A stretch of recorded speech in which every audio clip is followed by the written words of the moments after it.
Good evening and welcome to the Channel Studios here in London with your international news around the world in 5.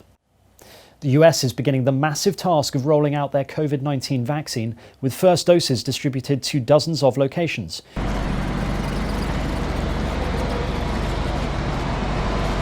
The Pfizer-BioNTech vaccine is being sent out to distribution centres across the country, marking the start of the biggest inoculation programme in the country's history.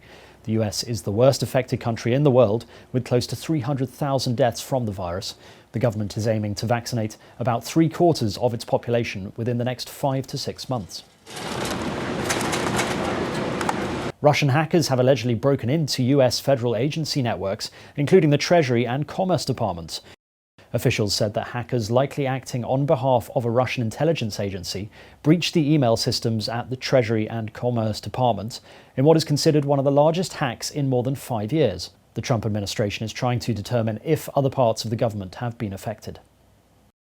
The US has officially removed Sudan from its state sponsors of terror list. The move is part of a deal that involved Sudan paying $335 million to US victims of al-Qaeda's 1998 bombing of the US embassies in Kenya and Tanzania, in which more than 220 people died.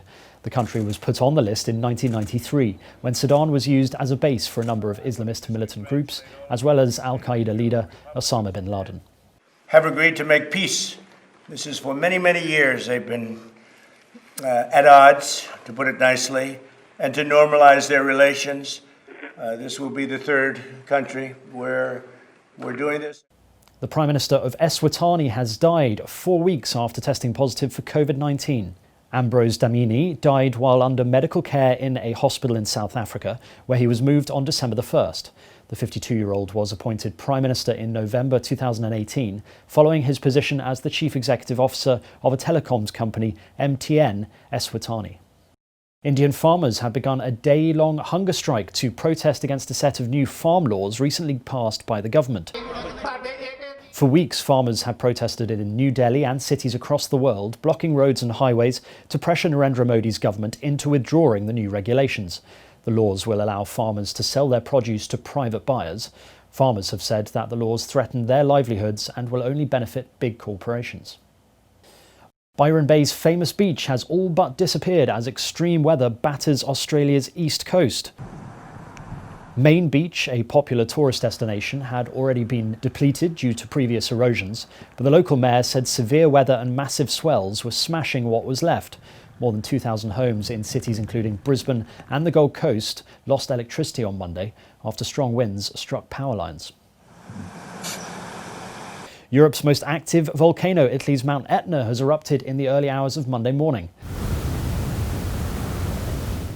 Italy's National Institute of Geophysics and Volcanology said that there were 2 eruptive fissures on the southeastern crater of the volcano.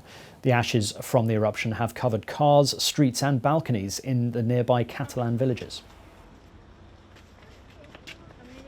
And finally, Estonians have set a new world record for the largest winter swimming relay.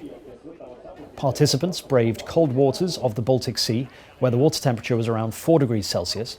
The event was hosted at the former Imperial Russia's submarine shipyard in an open water pool, where 505 people took part in the challenge, which lasted for nearly 5 hours and covered a total distance of 12.5 kilometres. Swimmers later relaxed in a hot tub and a mobile sauna. And that's your international news around the world in 5. Now back to the Channel Studios in Lagos.